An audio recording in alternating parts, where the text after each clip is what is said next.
Tally ho, Final Fantasy fans. Welcome to another episode of the One Brain Cell podcast. Me and Anna, your favorite Final Fantasy people. And today we have a tier list where we're going to, once and for all, tell you which Final Fantasy is the best to the worst. And you have to listen to us. Especially for the games like Final Fantasy II that probably neither of us remember. Wait, where's the original Final Fantasy? It's here. It has the number one. Oh, there we go. It's not in order, so I was like looking for it. Yeah, you want to do it in order? See, I kept it out of order for chaos reasons, but we can do it in order. Let's do it in order. Okay. Final Fantasy I, the last Final Fantasy. I played the Pixel remaster of this recently, actually. Oh, did you? Because I haven't played it in like 8 years, I think. Oh, wow. It's been a while. Yeah, I mean, they do a really good job of like remaking it. Like, it was still very fun to play it, like even nowadays. For me, it was a bit like thin in terms of plot. Like, I had to use a walkthrough because at no point was I ever sure like what our objective was, other than just gather the crystals. And then Garland is like, "Hey, yo, it's me again, remember?" And I'm like, not really, to be honest. That was like 10 hours ago. I do agree with that. I was very confused for the first couple of Final Fantasy as to like what I was kind of doing in general. Yeah. So I also used the walkthrough from what I remember as well. I feel like you have to. Either that or you have to like really be invested and explore every nook and cranny in the world, which is fine. I just didn't feel compelled to do that. Like, it's like got that old school game vibe mentality where they kind of want you to explore everywhere in the world, you know what I mean? Talk to everybody. Yeah. I think every Final Fantasy is kind of similar in a sense where it's like, it's gonna be the end of the world, jazz, if you don't save the world kind of thing. And then I think one basically was dealing with the crystals, like you said. Yeah, they were the Warriors really of Lights, had to like restore kingdoms and shit. Yeah. I don't hate it, but I also barely remember it. But then again, it's been a while. I mean, it was like the skeleton of what like the later Final Fantasies would become. So yeah, it definitely makes sense that it's kind of like was bare bones. I can't imagine if I wasn't doing like a tier list of Final Fantasy that I would ever bring this up to you. Like, I'd never be like, man, I was thinking about Final Fantasy 1 the other day. Like, I don't think I would do that. So where will we put it though? Because I think like as a game itself, it was okay. It wasn't like that crazy memorable or anything like that. But I do agree that it is like literally the first game in the Final Fantasy series to kind of like start up all of this pretty much, right? Yeah, like if we were doing this in the perspective of like at its time, it would definitely be like at least good. Nowadays, I'm like, yeah, it's kind of like a middle experience for me. So middle as in like mediocre?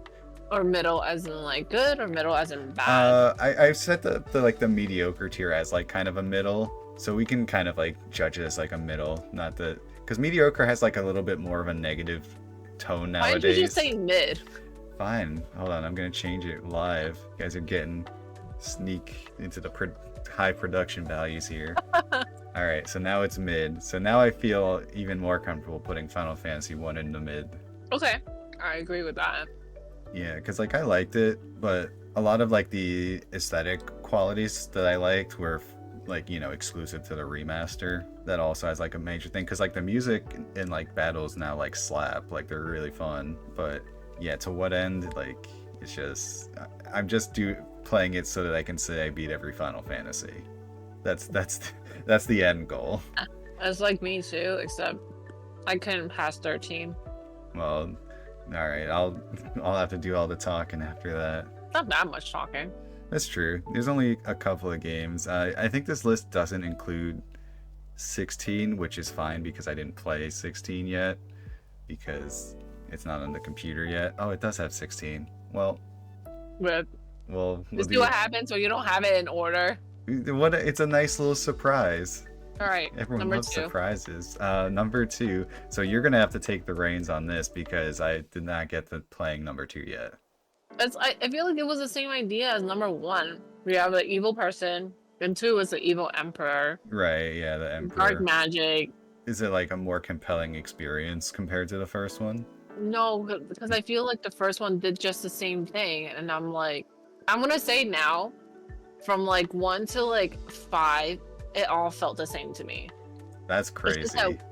It's just that, but like this is me trying to think back from like 8 years ago when I decided that I was gonna play all the Final Fantasy in order as well. And since then, my brain decided that it was useless information to remember a lot of this stuff. So well, it didn't expect that we had to have a podcast right now. Nope. But I do think, like, again, wasn't terrible, but I honestly think 1 was like just another version of, 2 was another version of 1. Like nothing particularly like new. Maybe I think 2 was maybe like the first time they did open world. Well, they did open world in 1. Well, kind of. They did? Yeah, you had like all these different mechanisms. Like you had a canoe. You had like you eventually got an airship. So you did have like almost more open world than there should have been because like you didn't know where the fuck you were going. But like, you know, like when I look at all the Final Fantasies, is there like a Final Fantasy that we're gonna say that is bad or duty or the worst of the worst? I think there might be some because there's like spin-off titles in here. There's I guess I have at least one that I'm considering for worst. So I think 2 is like not even a high mid for me is what I'm like thinking about. It's like a mid. It's like, yeah, like 1 is like considerably like a high mid for me. Like, yeah, I mean we could put it in bad. It could be all right, done. let's just put it in bad for now. Yeah, we'll see. People are gonna fight me, but who cares? Oh, what Final Fantasy II fans are gonna come at you? I don't know. Like you didn't like the Emperor? Who's supposed to like the Emperor? I don't know. Final Fantasy II fans maybe. Whatever. All right, so 3 I played. I didn't beat it. I played like the DS version with like the 3D characters. I mean, it was cool. Like at the parts that I got up to, it felt very much like the first game, but like a little bit more improved and with the job system. Oh yeah, I think it's the first one with the job system now. Yeah, at least like a job system that you could customize. So I appreciated that. Yeah, there's a little bit more like customization in terms of like the character designs, at least in the version I played. But I mean, story-wise, it's still the same. Yeah, Crystal, world ending, like. Yeah, Sakaguchi was dead ass like, yo, I keep cooking. I'm just gonna do it again. Yes, like he was like, it worked. Yeah. Why not just do it again? Like, they ain't ready for a third time. I feel like that too. Like that's why like Final Fantasy kind of like fell off for me a little bit because I was like, after when you like play back to back to back to back, no hate on the series. It's just more so it becomes very repetitive. Yeah, especially if you're playing the early ones back to back like that. That being said, do you think there was like enough of an improvement to put it like in good tier over 1? That's hard. I appreciate that they're the one who introduced the job system in that one. Yeah. But like, was it that much of an improvement? Oh, wait, it was job system and summoning. Yeah, summoning, as well as like they had like a lot of different like monster designs as well. Yeah, like I do. Maybe it's a good because they did offer like more than like what 2 definitely offered. Like it's a good step above moving forward since they had like more things to like provide in the game itself, even though the plot still fucking is the same. Yeah, I mean that's what I was thinking of, like putting it like in good for now, just because it made those improvements. Still the same skeleton, just different not different bones, whatever, different meats. Yeah, different meats. Exact as the kids say. I think we can put it in good and we can always adjust later once we like figure out what we actually consider is what and what. Yeah, like we kind of have to like put the early ones like just on here and then like kind of see how we feel as time goes on. Yeah, so let's move to 4, which I'm a huge fan of 4 actually. I feel like there's a good amount of people who are a huge fan of 4, but why are you a huge fan of 4? I feel like this is when they actually like made characters and a story that I cared about. I'm more into role-playing games where you have a character and you're playing as the character instead of like role-playing games where you're like a self-insert. So this one, like playing as Cecil and the gang, Kane with his like complex motivations, like a story that's a little bit more like complex and like there's, you know, different moralities around it. For me, it was just 10 times more compelling than like the first 3. Combat was like as good as ever, just like 5 people, and they all had like pre-built classes, which I actually like. So like Cecil had his Dark Knight stuff, like Rydia was a summoner, and something that I think is a little bit underrated about it is how the story naturally progresses in a way that your party is always kind of predetermined. So you'll be questing somewhere and like all of a sudden this person's like, oh, I need to go take care of this business. And then someone else will be like, oh, it's you. Like, I remember you. Like, let's kind of team up for a little bit. So there's different stories being played out, and like it always feels natural who's in your party. It's not like you're kind of just dragging someone along. I really like Rydia's story as well. She's a very good character for me. I do agree 4 was probably like, again, a good upgrade from like number 3. Yeah. Since they did offer like, what do they call it? Like the battle style is like different now. Oh yeah, what was it, the ATB?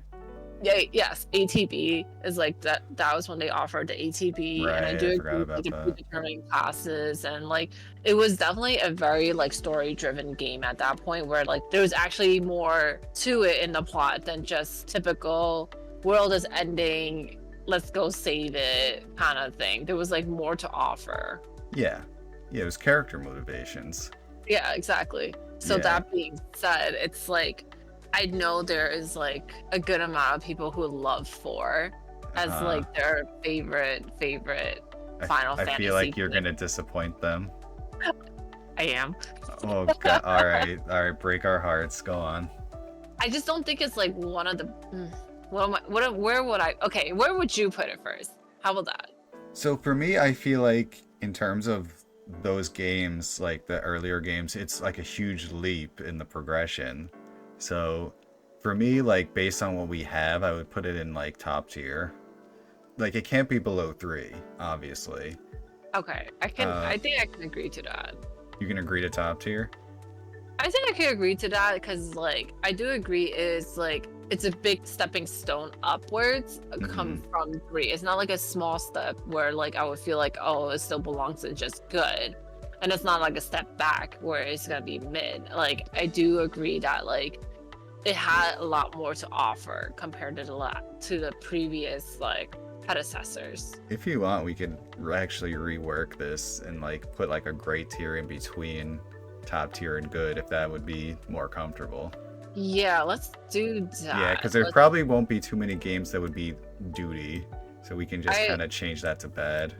Okay, yeah. Let's do a little switcheroo. Yeah, because I'm not sure, like, once we start getting into, like, my favorites, that I would want it, like, kind of in league with them. Yeah. But I do want it, a step above, like, 3. I kind of agree to that. That's why I was, like, I don't know how I wanted to rank all of them, because, honestly, like, I don't think the games are, like, absolute trash, would never play again, -10 out of 10 type of situation, you know what I mean? Like, I do think that there are some of them that are better than the other. Okay, hater. We'll see. But I do think 4 was probably like a great pivotal point for this series itself. Yeah, I think it was a great advancement in terms of like at least like story. Yeah. Okay. All right. I'm happy with that. Now, before 5 though, we have 4 after story or whatever. I never play that. I haven't played it either, but everyone says it's shit, so we're just gonna put it in bad. Because like 4 is like a complete story. It doesn't need and it doesn't need like DLC or whatever this was considered. Fuck that. So now that's why I'm just kind of like these spin-offs, not a fan. Not a fan of spin-offs because spin-offs never like really have like, it doesn't feel like it has any more stakes in terms of like what's going on anymore, because you play through the main story and the main story is already like the world is ending, we're all gonna die unless you save us. Well, what happens after the world ends or doesn't end? They can just go back to living their life and shit, you know what I mean? But like to have like a whole spin-off about it and then have like sometimes a less dramatic reason as to why we go adventuring, it's like, all right, we're gonna circle back to this later. Yeah, we will. So we'll talk more about this for a specific game in general, but yeah, for 5. Now we're at 5. So 5 I only play about halfway through, unfortunately. Because I had like a Game Boy emulator when I was in grad school, and then like I just never was able to finish it. So like, do you remember 5 vividly? 5 felt like it was another version of 2. Okay, I can understand that comparison actually. Like it Right? did kind of Because feel like a step back almost. it didn't feel like it did anything particularly riveting, like to progress like the gaming system or like whatever. You know what I mean? Like how pretty much 4 did. Yeah. It didn't do anything like how 3 did. It just felt like we were stagnant in terms of like what we were offering. Yeah. I don't know. Again, like I don't feel like it's a bad. No, it's a bad good game. Yeah, but like I feel like when we think of Final Fantasy, we always think about like a series that offers like very like innovative gameplay, like or some kind of like intricate story incorporated into it, right? Yeah. For 5, it was like we still doing the same things that we were doing Back to the before. crystals. Yeah, but then like we're back to the crystals where like we haven't offered anything in particularly new or good like that was like gonna change the way we play the game or how we look at the game in terms of plots and stuff like that. You know what I mean? Yeah, the only thing like I've heard like some people who say it's underrated is just like a lot of about like how the implementation of the job system, which I didn't get far enough to really like fully appreciate, but like for me the job system isn't a huge thing. Like it's okay. I think between the two of us, I think we value more in terms of like character development and plot Yeah. more than like anything else, unless there's something else is like very like outstanding, like changing the way we do battle and stuff like that. Other than that, I don't think we really valued like things like job system as much, right? Like I agree they have like a new way of doing the job system and all, but like at the end of the day, I didn't care that much about the job system, to be honest. Yeah, like the battle system of a game does matter, but Yeah. for most of these, they have a pretty good job system, or at least a serviceable one. So Yeah. it's not like a huge winning point. There's some that are better than others. So, but this one, you know, it's okay. Yeah. Where do we put it? I kind of have to lean on you for this one because I apparently there's a whole like second half of the game I didn't play. So That was good. good. It's like I'm boy. like between good and mid. That's Ooh, not- that was like wrong one. That is not it. Yeah, no, that's kind of what I'm feeling as well. Yeah, like I don't know where I would want to put it. Like I Well- don't hate it, but I don't love it. It's like Well, how does it's it compare to 3? Because that's our benchmark for good at the moment. It's like not as good as 3, Okay. but like obviously it's definitely better than 1 because it's one of the later games. You know what I mean? So that's why I'm like having it's like hard to gauge as to like where it would fit between good and mid. And we're Mhm. using 1 and 3 as our benchmarks because it's like, of course it's better than 1 because this is like 4 games after 1. And Yeah. like obviously things have developed already. But did it do anything innovative enough for me to be like, oh yeah, it's like definitely one of the better games in the series, you know? I guess if you need assistance, like I would say I think I liked it personally more than 3. So I would put it in good. I feel like that's fair. I was just struggling between mid and good. Yeah, I think that's fair. Like, you know, we can always rearrange once things shake out. Now we're to one of your favorites, arguably the GOAT.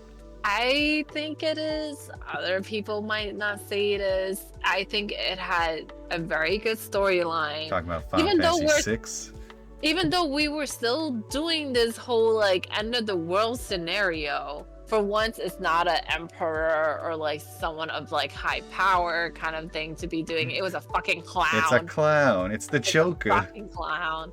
And then like, you know, you have 2 parts to the entire story, which I really like. And I also really like how it was like the setting of the world felt like not mythical. Like there's still like mythical things about it with the fact that you know, Hera is an Espar and like, you know, there's still like magic in that essence. When I looked it up to try to figure out how to describe the world setting, they described it as steampunk inspired. Yeah, And like I could see I feel that. like I feel like I could see that, and I felt like for once this is something like different than what the previous offered. the previous didn't have this kind of like setting and feel. Like a lot of it was like very like kings and emperors and like medieval magical type of like world setting and stuff like that. But now you have Yeah. a fucking clown that is trying to destroy the world. Yeah, they touched So upon it with like airships, but they never really like dug full into like a technical revolution type setting. And this I one think opens like up with like yeah, the two soldiers on the mechs being like trying to use technology to contain like a magical esper. So there's like a lot of different like conflict going on between tech and magic, control and freedom almost as well, right? yep. And I think like the other thing that set it apart from like the previous one was just the amount of like main characters that you like really like hone into. Like it's not just like you know how in like the previous one it's just like a couple of main characters that you really pay attention to. In six, you have I'm like looking up like how many, and it's like pretty much they consider 12 of them as main characters. Yeah, it's a lot. I won't say like I remember every single one of them as to like why they are considered a main character, but I did remember like if I think you remembered like how the gameplay was, right? It's Yeah. non-linear. Like you play as different parties and different characters and stuff like that, and you like whether no matter how short or long you do kind of touch upon like everybody's like story as to like what brought them to where they are now and like what are they fighting for. It's like a Yeah. bit of a stretch in terms of like I feel like when you have this many characters it's really hard to do something called character development, That which little like known thing called character development. you know, that little thing.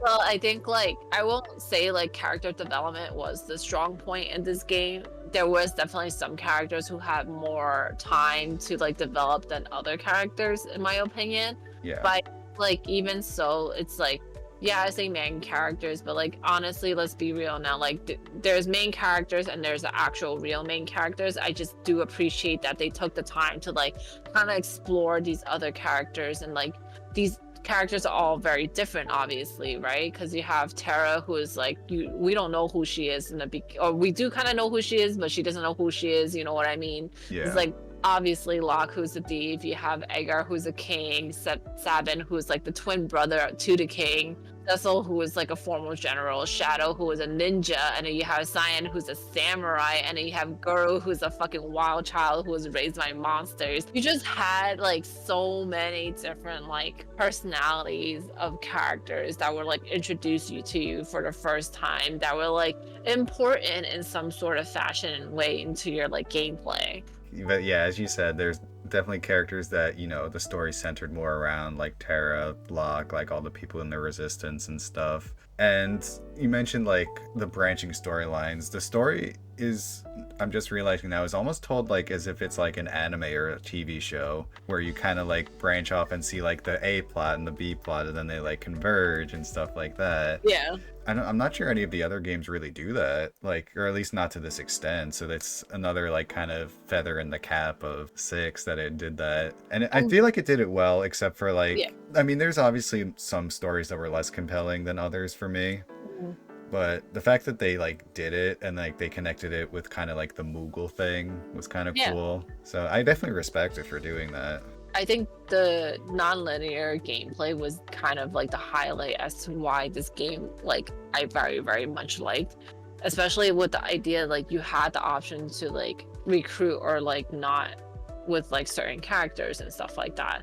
It's like Yeah. it felt like you had more of an option than like a game that was just kind of directing you towards a certain direction at that point. Yeah, I felt like definitely.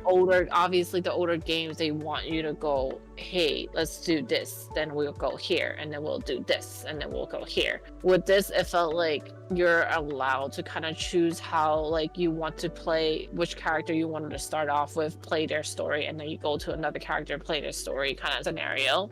Yeah, and all the Especially characters play different too. yeah, like every character has like their own special ability. It introduced like more special abilities into like the entire series itself. It wasn't just very limited anymore. And then I think the Yeah. other thing was obviously I think the biggest thing like we touched upon earlier was like how a plot goes. And like six is probably like for me was like the most compelling plot. The storytelling for 6, I like loved it through and through. If I had to say why I love 6 and I can only say one thing, it would be like literally the storyline. I mean, that's pretty good. Story's important. I know, and I feel like I knew that it was like a very good storyline when like I was so highly invested in trying to figure out how to kill Kefka.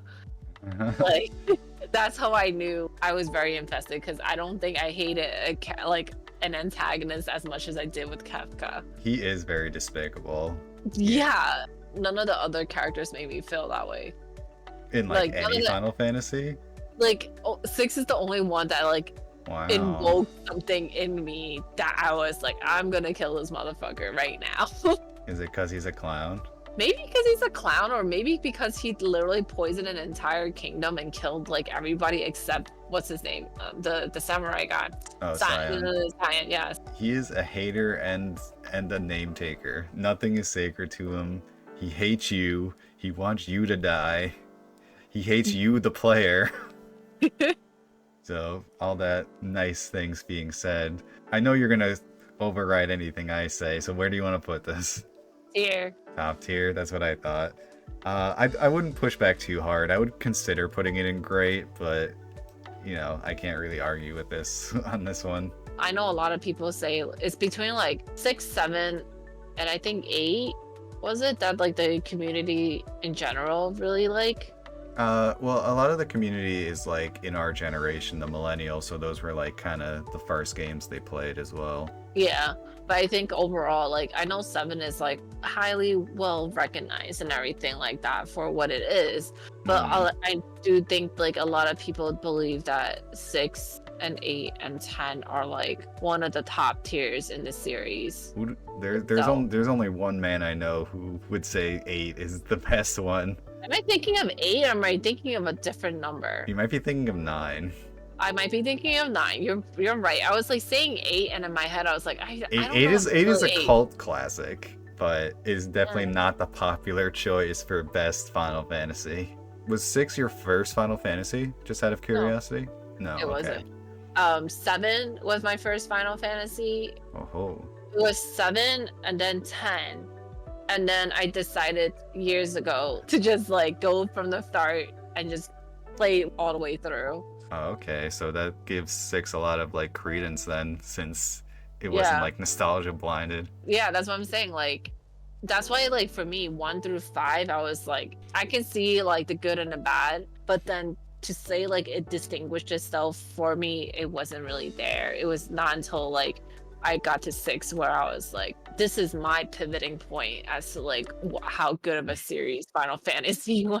This is my Final Fantasy. This is my Final Fantasy.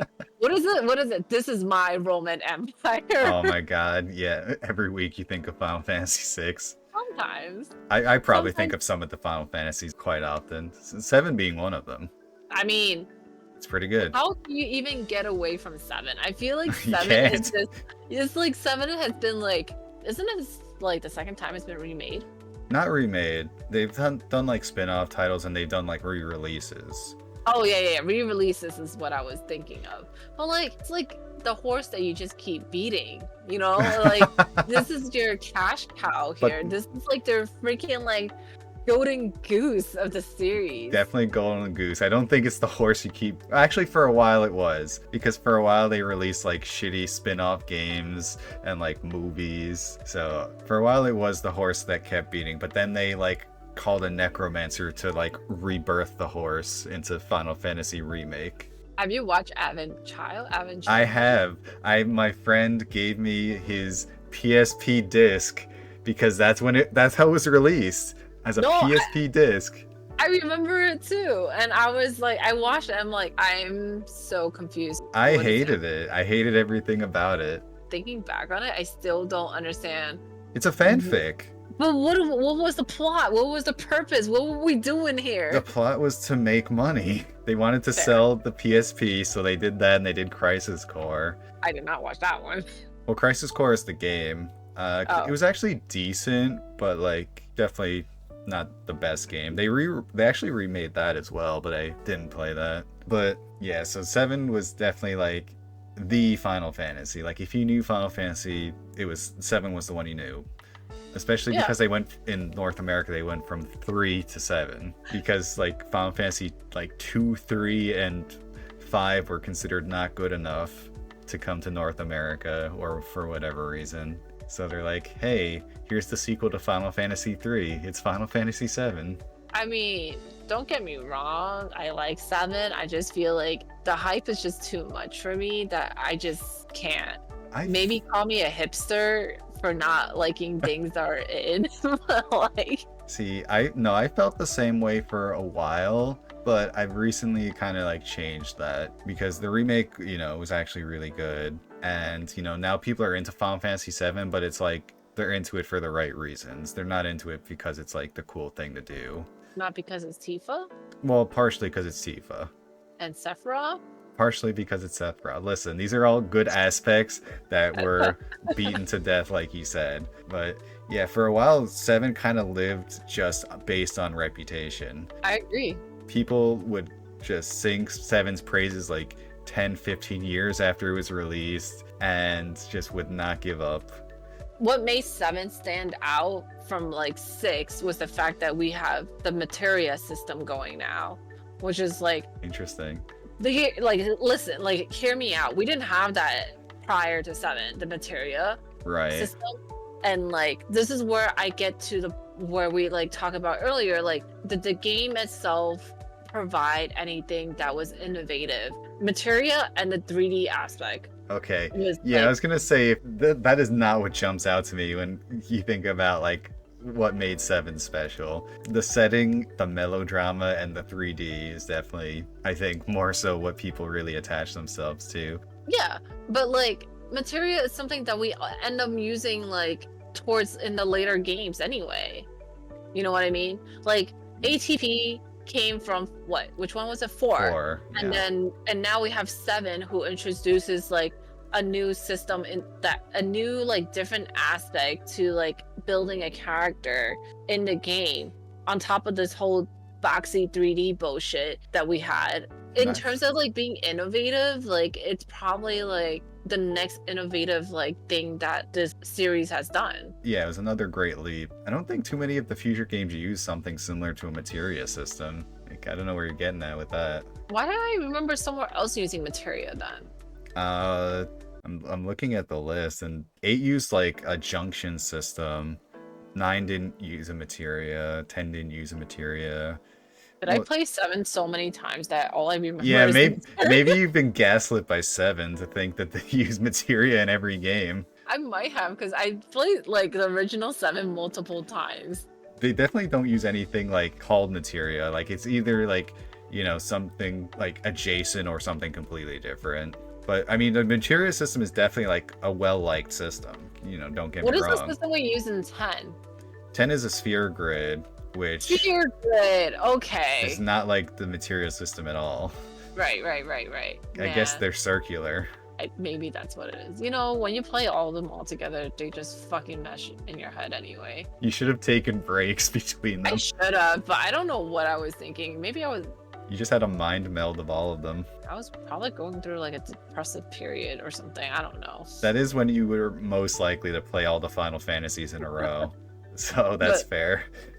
But I mean, like, yeah, 7 was innovative in its own way, though. But like, even if materia wasn't used in like a later system, that doesn't mean it was like the idea of it was. I don't think the idea of it was like completely scrapped or anything. You know what I mean?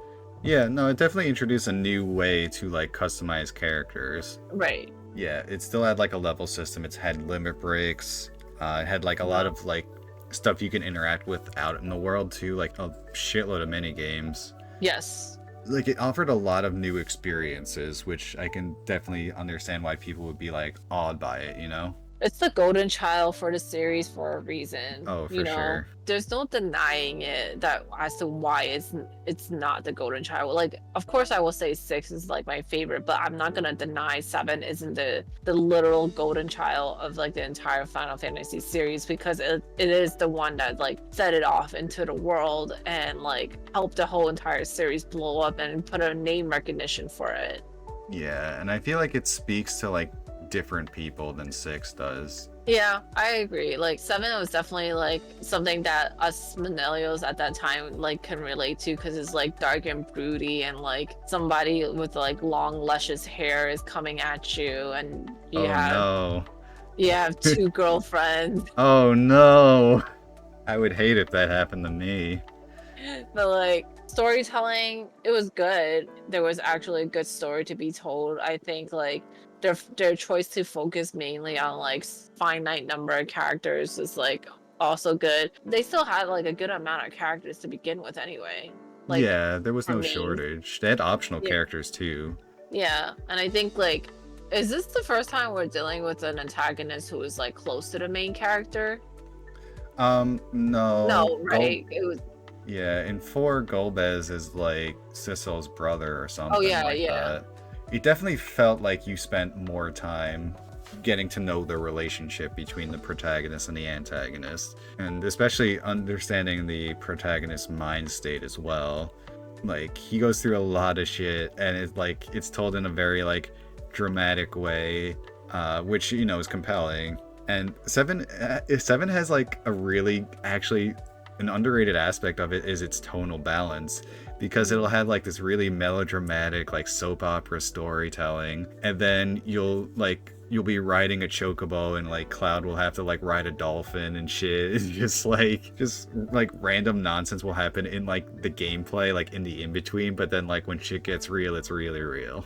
Okay, let's be real now. Us millennials were like, who were like our top fucking like bands that were playing on the radio, and I feel like that really sets the tone for us. It's either like you're into like the punk rock, like the Linkin Parks, or like Oh yeah, that type of vibe, or you're like into like the hip hop rap type of yeah. type of vibe. Final But Fantasy like, VII is for the Linkin Park fans. that's what I'm saying. Like Linkin Park was like very prominent in our time. Like you can't go anywhere without hearing Numb. But like something about it like can leak between the genres in a sense where like I feel like our entire generation we are the broody dark type of people, because this is the generation where we like had internet for the first time, so we got to see all the dark shit in the world. Yeah. You know what I mean? So it's like the internet really changed everything for us, and 7 was part of it. Yeah, 7 really was the perfect game for the perfect time. It encapsulated what it meant to be like a person living then, like so well, that like I think that's why it's really exploded. Yes, I agree. Like no one can say 7 isn't like the game that really like set it off for everybody. Like if they're gonna say 7 is trash, then they are trash. Yeah, that's crazy. You can say 7 is overrated, or you can say like, you don't like the community of Final Fantasy VII, sure. Yeah. But to like disrespect it is crazy. Like it is genuinely a great game even now. Like I think the remake might supersede it, which is not a bad thing. It's just like improving on an already great system.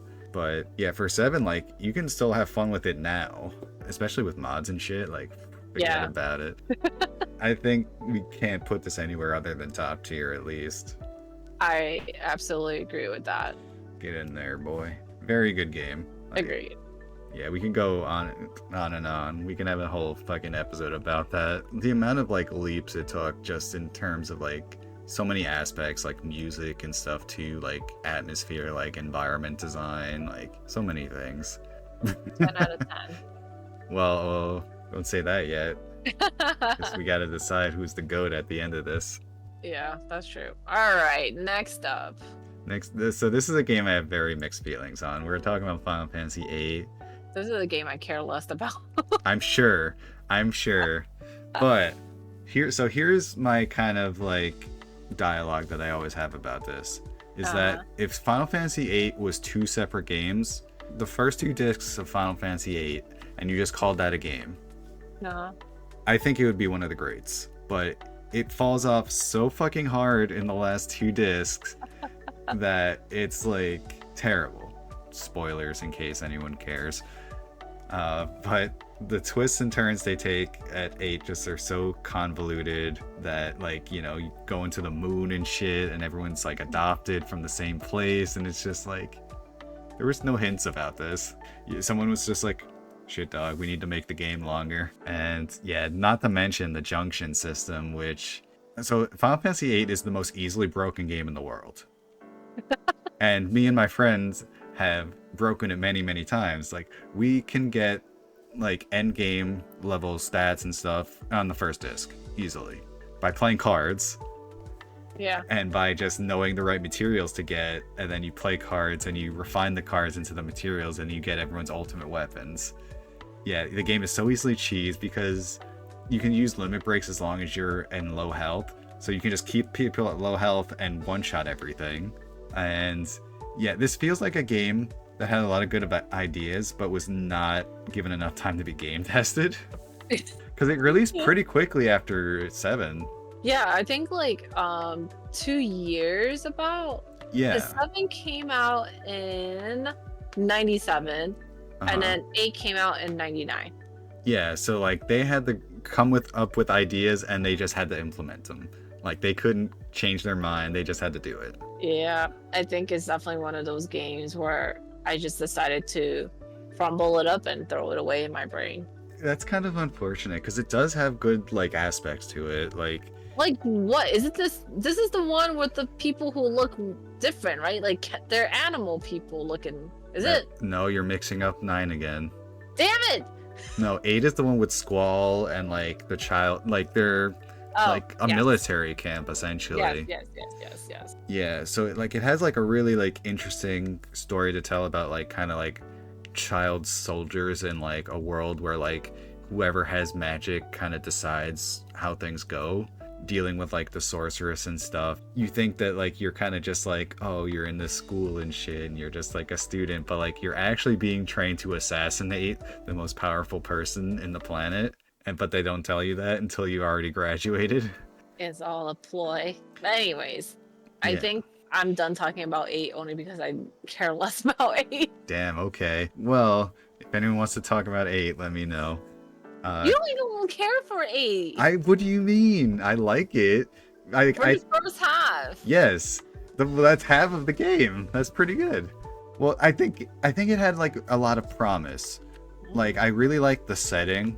I mean, the characters aren't great, but I like the setting. I like the art style. I like the music. Everything else needed improvement. So, gosh, it's still, that makes it really hard to rate though, because I guess you can't really rate things on potential. No. Or vibe. Can you rate on vibe? No, you have to rate it as a whole. As a whole, not on my mind version of the game. No. That's really hard. Let me hear your opinion, and then we'll kind of sort the difference. It's between a mid and a bad for me. All right, let's put it in mid then, because I'm between a mid and a good. Okay, fine. Because like, damn, a mid and a good. Really? I like it. Like, it's not perfect. It's very disappointing. Like, because I think if it kind of had consistent quality and lived up to its potential, it could be a top tier. Are you like the type of person that can like be watching a series and then even if it ends terribly, you still remember the good times of the series? It depends. It depends. Like there are times I can definitely do that, and this being one of them for sure. But other times the ending. Sometimes the endings can be too atrocious. Like this one ended like It wasn't like shitting on it completely. So I mean, I think mid kind of represents the ending's effect on it. Yes. Like, I don't know what else to say, but yes. Yeah. I had to defend some of my boys too because they like 8, but that's because it was one of our first ones. So who cares? We're moving to 9 now. Okay, we're moving to 9, which is the animal one. Which again, I actually think 9 is at least a good game. I think it's a great game. I think it's a good game. I don't say it's a great game. Why not? I don't know. Something about like the character design just like wasn't my thing. You can't get away from character design, no matter how like, because it's literally the characters. You know what I mean? So it's just kind of like it felt goofy. Yeah, that was like a turnoff for a lot of people. Like the character design was certainly goofy, but like I think once you get deeper into it, it doesn't bother you as much. once you're like really deep into the thick of the story, I think you kind of forget that everyone looks like a little silly baby man, and you get into like the drama of like world-ending chaos and like people losing their homes because a summon was like summoned directly onto their house. You know, the story and the gameplay of Nine are really good. Like a lot of the characters are very good too.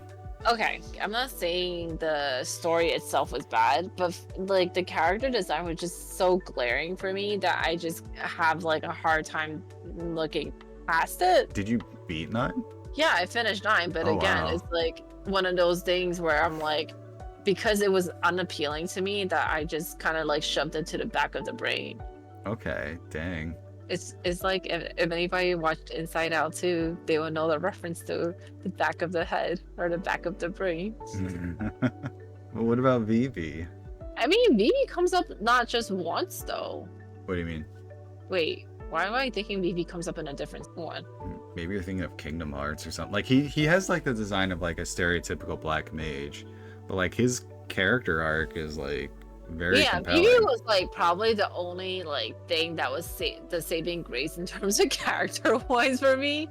Like everyone else, I was not that into. I'll give you that if you find Zidane annoying, a lot of the story will not be like easily digestible for you. We both know that I don't like main characters like that.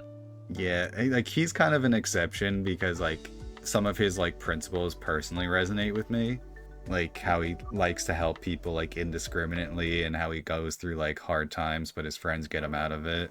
But if you can't get past like his like annoying exterior, then like you can't really get to the meat of him. It's like how Luffy is not my favorite character in One Piece for this exact reason. Damn. I mean, okay. I mean, at the end of the day, it's just my opinion of this, right? And I think, like, I'm not saying 9 is trash. That's not what I'm getting at. I just said, for me, I just, like, played it and I was like, all right, it's done. The game felt like a task, is what I was trying to get at. Interesting. I definitely never felt that way. But probably because I was literally playing the series all back to back to each other. Yeah, I think this is a skill issue. For me, 9 is like somewhat of a relaxing play because there's not really any parts that are more difficult than others. Like there's not like a difficulty spike in it. Oh no. I didn't think it was like a difficulty spike issue. It's just more so like I'm just annoyed by like the main character himself, and then also like you're just mad he gets like, more women. Yes, that. Exactly that. That's the only reason. But also just because like I didn't like I know the characters had like good storylines to them and stuff, but for some reason I just couldn't feel as like deeply invested in them. And I think like at that point in time, my standards were pretty much 6 and 7. You know what I mean? Because like 6 and 7 has like held up high standards for me as to like what a Final Fantasy game can offer me, and 9 did not meet the standard or exceed. Yeah. At the end of all this is like what I'm trying to get at. Okay. Especially since like I played 6, 7, 8, 9, so there was like only one game in the gap between the previous two. Mm-hmm. You know what I mean? So it's like it's not like how 1 started it all off, and then like 2, and then you have 3 who was like pretty good, and then you have 4, and then you have 5. It's like there was like some kind of progression in that sort of fashion in the early ones, but then like when you meet 6 and 7 back to back as like being like such great games for what they were offering, it was like 8 obviously was like a hole that you fall through because it was not as good, and then you go to 9 who is just kind of like trying to climb out that hole. 9's like a parallel timeline. Yeah, exactly. So that's why I'm like 9 was good, just not good enough for me to be like it's like that like good enough for me to have like a lot to say about it is what I was trying to get at. That's fair. I think it's good as like someone's first Final Fantasy because it has like all the kind of fundamentals. Yeah. And that's what it was for me. So maybe I have a little bit of bias, but I definitely like it. Like, so where are you thinking? I think it was good. Good. Yeah, I think it's definitely better than a mid. I hope so. I just think it's good though, but like I don't think it's great. So you would say that Final Fantasy IV is better than Final Fantasy IX? 4 better than 9? Yeah, because 4 is the lone person in the great tier right now. So I was thinking if we want to put it in great or good. So is 4 better than 9?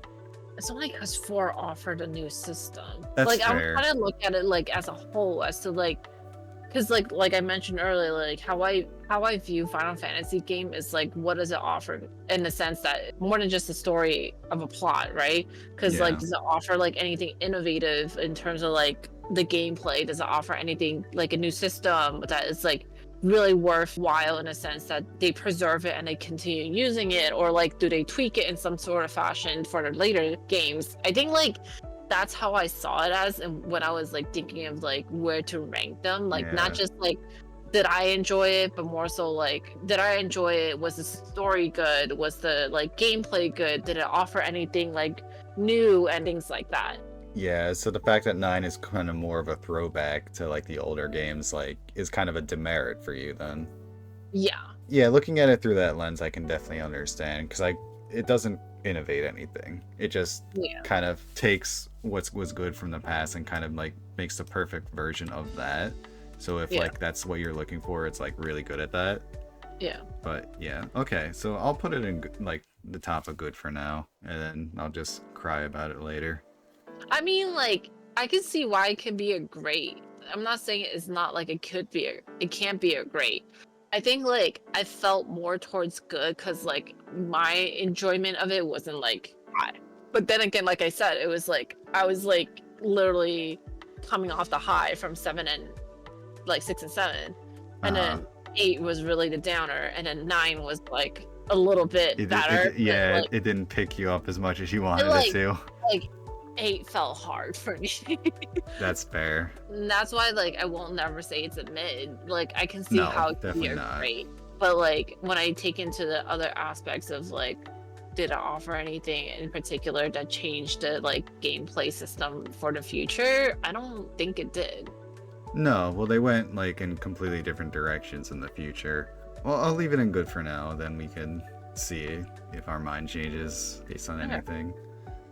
So let's move on to 10, which I'm putting in top tier because I love it and it's my special little child. Let's talk about it. You're just automatically. Well, we can talk about it now, but I'm just saying. All right, you have. This is my goat. 1 minute to say why it's top tier. Go. Okay, well, first of all, this is the most character-driven game in the series, and it deals with a lot of themes that no other game in the series, past and future, does. We're in this world where there's religious aspects and there's kind of like a tragedy that everyone has in common with this monster named Sin. And your mission essentially is to go on a pilgrimage to defeat Sin, which deals with a lot of like kind of stuff that you like, dealing with hope against truth, which is something that you kind of have to like consolidate in your own mind, as in the character's mind as well.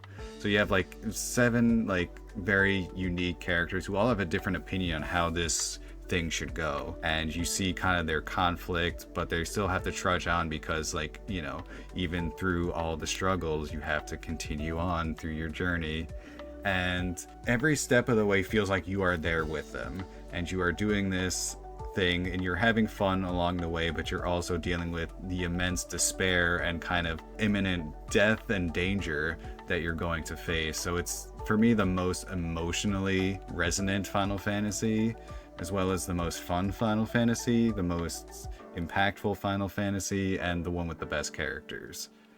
I would say what stood out for me for 10 was graphics. For one. That's something I didn't even mention, yeah.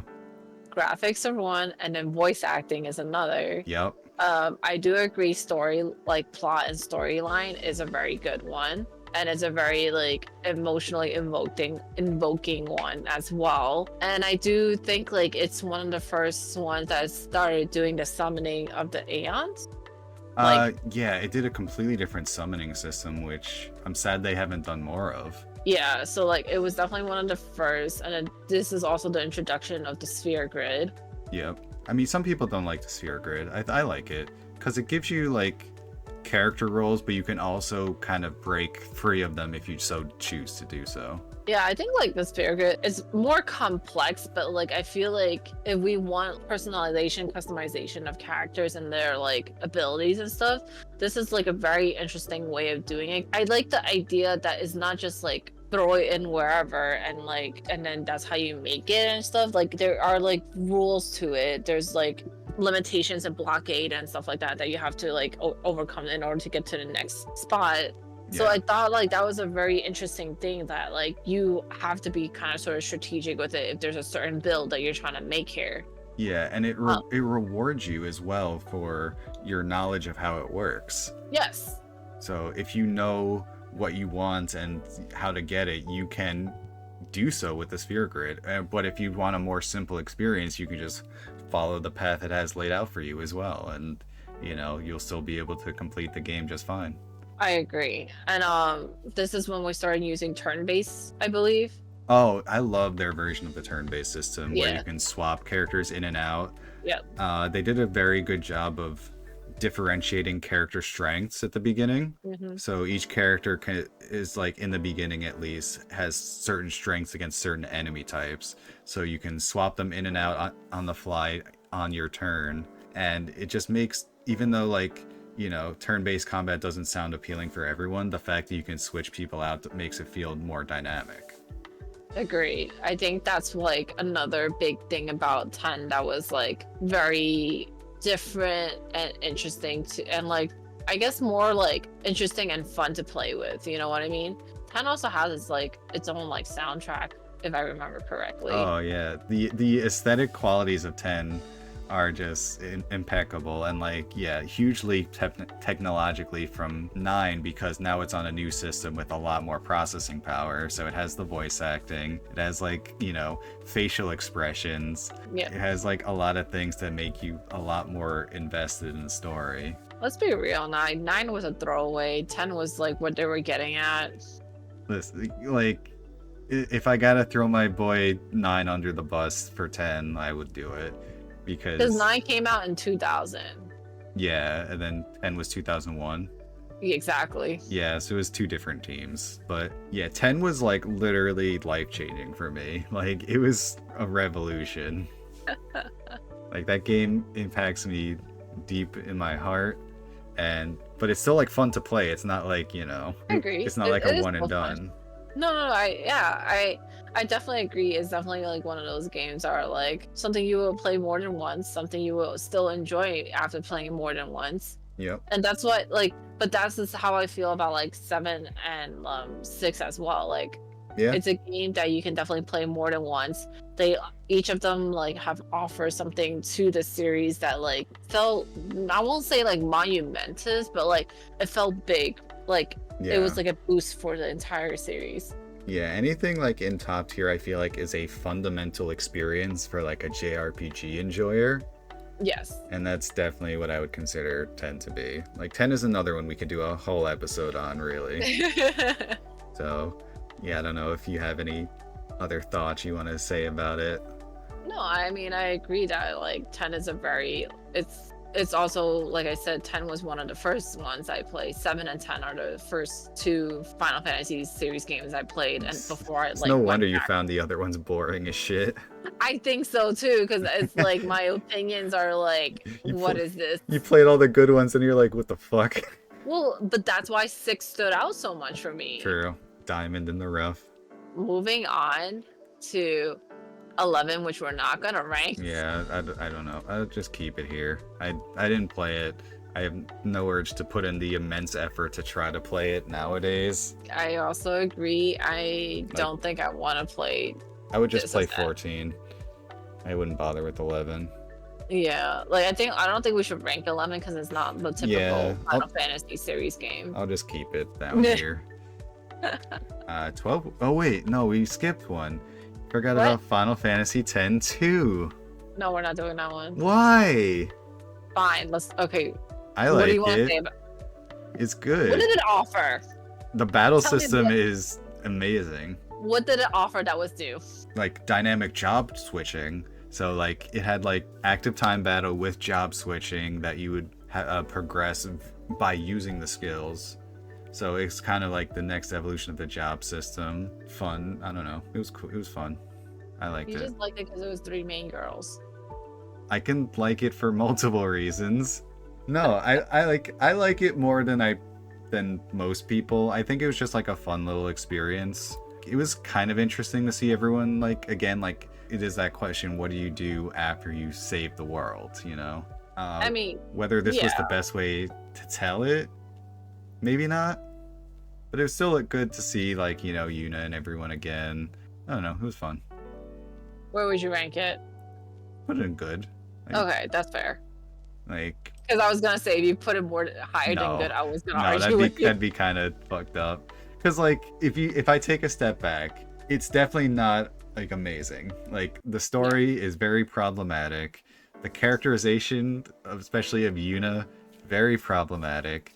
I kind of like. I do have a degree of separation in my brain. Like I compartmentalized Final Fantasy X Yuna and Final Fantasy X-2 Yuna. Like they're kind of not the same character to me. I definitely feel they aren't the same character. That's why like 10-2, I wasn't that fond of it. Because like it felt like Yuna was like completely a different character at that point, which wasn't, I guess, what I wanted. Yeah, so this is like Earth 2 Yuna for me. Yes. Which is like how I guess I coped with it. But it definitely is one of those things like style over substance, where the style of it, like it's very cool. It's a very funky game, for lack of a better adjective. Yeah. That's like a guilty pleasure ranking for me. Okay, now let's go to another main line in Final Fantasy XII. One of the...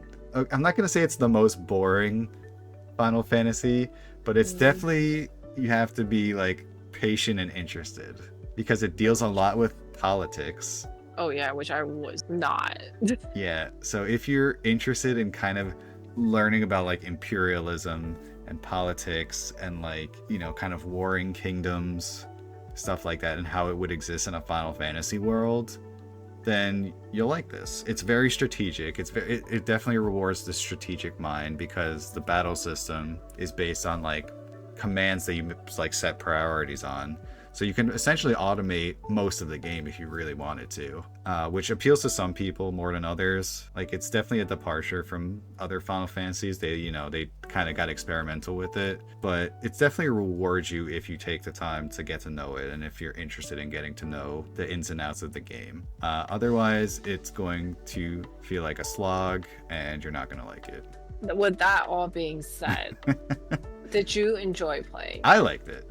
I was meh about it. I like the current remaster of it because they kind of simplified their upgrade system was kind of annoying because they just had like one big license board and you just had to figure out where the fuck to go. Yep. So they kind of made it a bit easier by introducing a class system where it limits your choices, which is good. And they added 2 times speed, which is a godsend because playing this game at the original speed was insufferable because half the time you're just waiting for your character. He's like doing like the idle dance and you just have to wait for the bar to charge, and it's very annoying. I mean, maybe if I played the remaster, it would have been a different opinion for me, but I didn't. Yeah, it definitely helps. For you, where would you put it? If it's remaster version, I would put it in good. If it's not? If it's not, I would understand putting it in mid. I liked it enough that I put it in like around good, but yeah. I didn't play the remaster, so for me it was mid. All right, I'll accept mid, because it is one of those like divisive things, you know. Like if it's something you're into, you'll be into it a lot, but a lot of people won't be into it. Yeah. So that's why, like, I think past 10, it became a little bit difficult for me playing the games, just like in terms of like engagement and enjoyment for some weird reason. I mean, it's not weird. They're like, hey, do you want this to be told as if you're listening to the fall of the Roman Empire? If not, then you're not gonna have a good time. Yeah. Well, that's like moving to 13 is also how that felt too, right? Because like we're moving away from the world of like good mythical. Yeah, I guess like it felt less mythical. Like mythically, like fantasy type of vibes, and then more like Yeah, this is more like final sci-fi.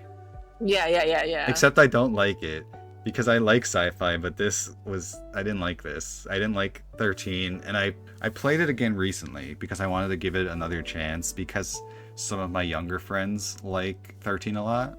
It's still bad. It feels very slow now though. Even like with the linearness of the story and like the gameplay, just walking around and battling also feels very sluggish. No, and I totally agree with it. That's why like I'm having such a hard time enjoying these these later series games because of that. Granted, like visually it looks really good, but like just because it looks good, like the plot itself felt very flat to me. I mean, I'm gonna be honest, I think around this time Square Enix was having a crisis.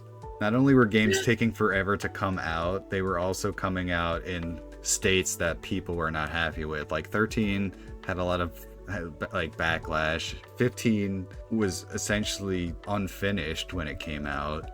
Like 14 had to be completely remade years later. So this time they were just like didn't have their shit together, and it really showed.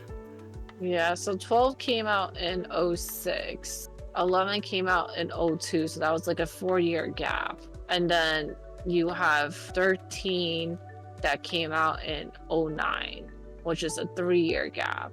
Honestly, I feel like their mistake was making the MMORPG, Yeah, that definitely like shifted a lot of resources in like a weird way, and it was a huge investment, you know, because like exactly, like WoW was the hottest thing, so they wanted to get a part of that. Yeah, but I felt like I think you agree that it shifted their dynamics to like what their priorities, because it's not like this is something you like can put out and then just let it go. It's like something you have to constantly maintain. Yeah, even if it's failing, you have to still continue to dump resources into it. Exactly, and I think that like it showed like in these later games how faulty it kind of became in terms of like making a good quality enjoyable game. But like for 13 they made like spin-offs for it anyway. Yeah, I think it, even though at least especially like on our side of the world, people were not happy with it, I guess it sold well. Or maybe it didn't, I'm not even sure, but I think it kind of did, because I do know some people who did like 13, and like I think they mostly liked it because of the main character. Yeah, I think they wanted to capitalize on Lightning's popularity, as well as the fact that they probably built an entirely new engine for it, because this was on the PS3 instead of the PS2.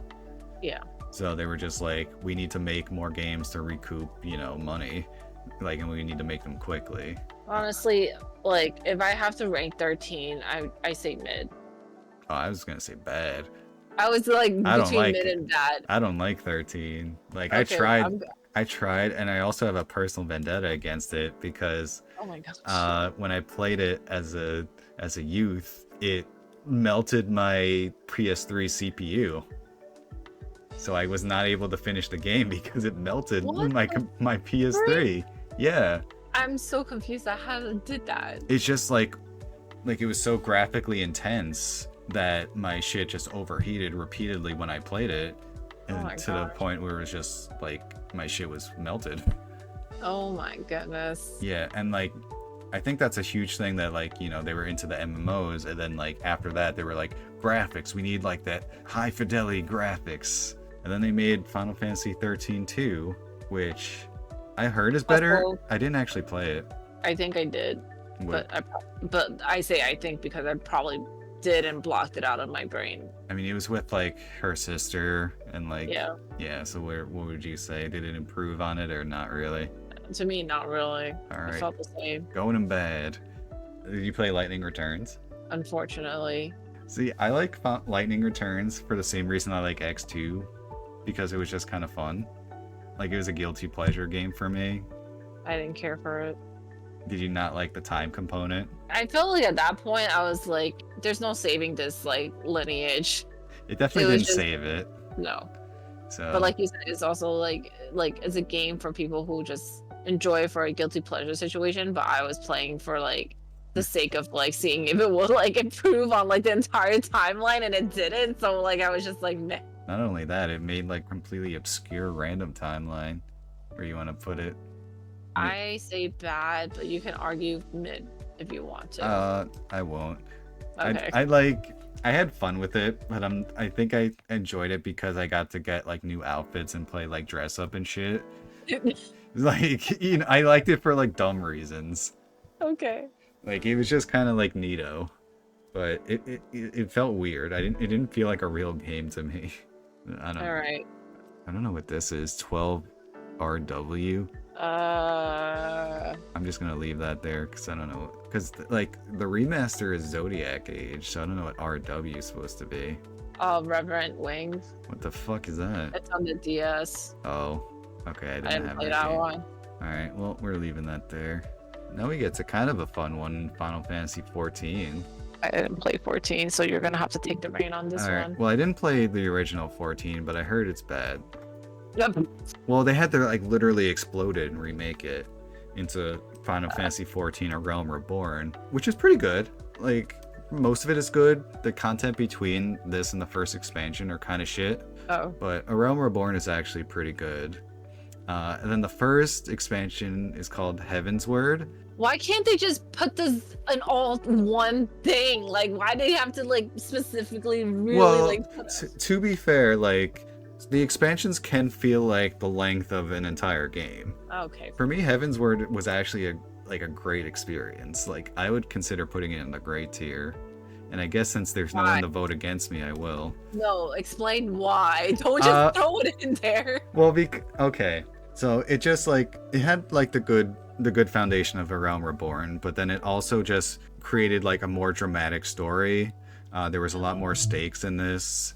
The setting was like a really fun like mountainous area, and you got to deal with like, you know, lancers and dragons and stuff, which was like interesting. It introduced a lot of new characters and gave like them good character development, and it was just very satisfying to kind of play through the areas and like get the story and kind of like get to the resolution it finally had. It was a really enjoyable experience for me overall. But did it offer anything different or new? Yeah, like it took the story elements of like A Realm Reborn to like a new level. Like A Realm Reborn was kind of like low stakes. Okay. So Heaven's Word like actually, you know, had more like dramatic storytelling. Like characters were like, you know, at risk of dying. It felt very rewarding. When I finished it, I was like, this was one of the better Final Fantasy experiences that I've played. Okay. Fair enough. Let me see what else they got here. There's a bunch of other. Yeah, I gotta remember which ones I played. Shadowbringers I didn't finish, so I can't say. Stormblood was okay. I'll put it in mid. Yeah, it was just like one of your like companions had like their own little story, but it was kind of like it was a lot less compelling than the previous expansion. At the end, I was just playing it to get to the further parts. Yeah. So it was just okay.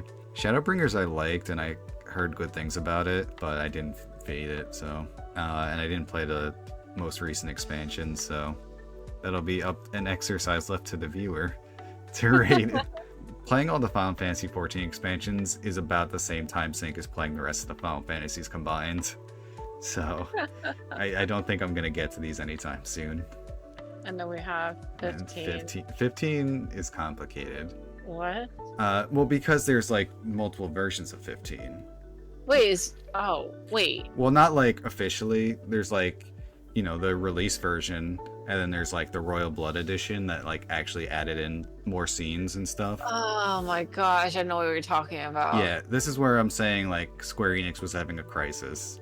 You know, this game took forever to come out. It was initially announced as like a Final Fantasy 13 title, and they just reworked it time after time after time. And 15, as it was released, was a very uneven experience because riding around in the car and hanging out with the boys was a lot of fun. But then anytime I had to do anything with the story, it was like, fuck this shit. I just want to drive my car. Supposedly they fixed it in the Royal Blood edition. I have it. I haven't wanted to sink time into it, but if I'm just rating the release edition, I'm almost compelled to put it in bad. Ooh. Because that's how much like the story and the imbalance kind of dropped off. All right, do it. Like, yeah, because the second I had to get out of my car and actually do shit, and then the second half of the game is linear. So it starts open world, and then the second half is linear, and it just sucks. Yeah. It's usually linear and then open world. Yeah, it kind of opens up towards the end, but not really. Like, it's like you get your car back, but there's really nothing else to do at that point. So it's like, fuck this. And yeah, there was like no context for anything in the original. People just died before you even got to know who they fucking were. Like your wife. Yeah, your wife, you're like, hey, you're pretty. Well, time to die. And then like, you're sad, and then the fedora man is like, I'm actually immortal and you have to kill me so I can kill you or something. And it's just like, bro, where did my boys go? And, yeah, not fun. I was very not pleased with that as a release title, so fuck it. 16 we didn't play. And then there's Bouncer for the PS2, which I had to manually add. Excuse me, why is that up there? I don't know. I did it as a little Easter egg. It's a Square Enix game. I know it's a Square Enix game, but what the freak? This is like my pocket pick for like, if someone's like, what game do you like? I'm like, The Bouncer for PS2. It's just one of those games that's just like, it's an RPG fighter. Like, it's exactly the shit I like. You're a simple man. Not even. Like, it's like literally like an amazing game for me specifically. I don't know if anyone... We're like talking about Final Fantasy here. Yeah, and you added a completely different game that is not the series. Listen, the people who get it will get it. This is for them. God. All right, so now we have to pick the best and the worst. The best and the worst. Okay, so let's see what we got for the worst. I knew you were gonna go for the worst first. Well, because it's a little less exciting. We also have more choices. So we got Final Fantasy II, Final Fantasy XV, Lightning Returns. Well, we have the whole trilogy of 13. I think that says something. You want to put that entire trilogy of 13 in worst? In all honesty, I don't know why they made it a trilogy instead of just like having it as just one game. They didn't know what they were doing. That's what I'm saying. It's just, why?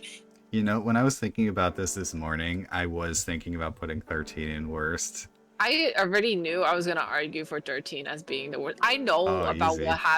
what happened in like 15 and stuff like that, and like why it's like a broken game when it first came out, but then like there's nothing like 13 was a final product, and they made 2 more after it as a final product. 13, you know what I mean? 13 definitely had less redeeming features compared to 15. Yeah. 15 had great features, but it just needed more, which it got eventually. 13 was just like, hey, do you like lightning? No?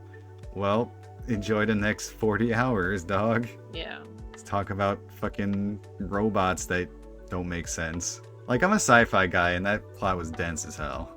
All right. Well, that was easy. That was easier than I thought. I thought we'd have to think about that one, but we'll have to think about this one.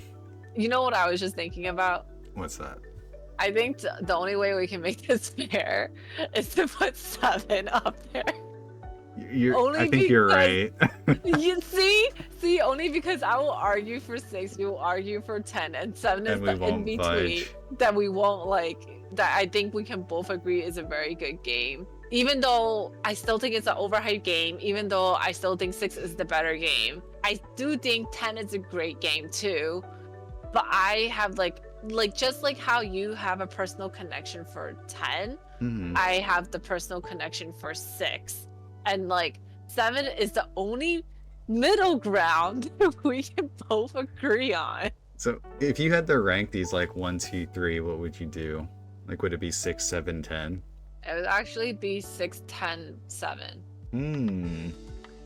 I might have a case. Because I mean, at the current moment, I need to give 6 a fair shake. To be completely honest, I get bored by like the part where they diverge, but I really do need to give it a shake just out of respect. But at the moment, I would do 10, 7, 6. But I guess that's invalid since I didn't give 6 its fair shot. Yeah, I mean, we could put 7 at the top for fun.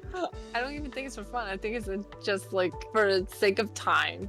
What's the average of 10 and 6? It's 8, right? So we can put 8 at the top. No! Alright, fine. I don't think anyone can argue that 7 isn't one of the GOATs, though. Like, Yeah. it has the popularity to back it up.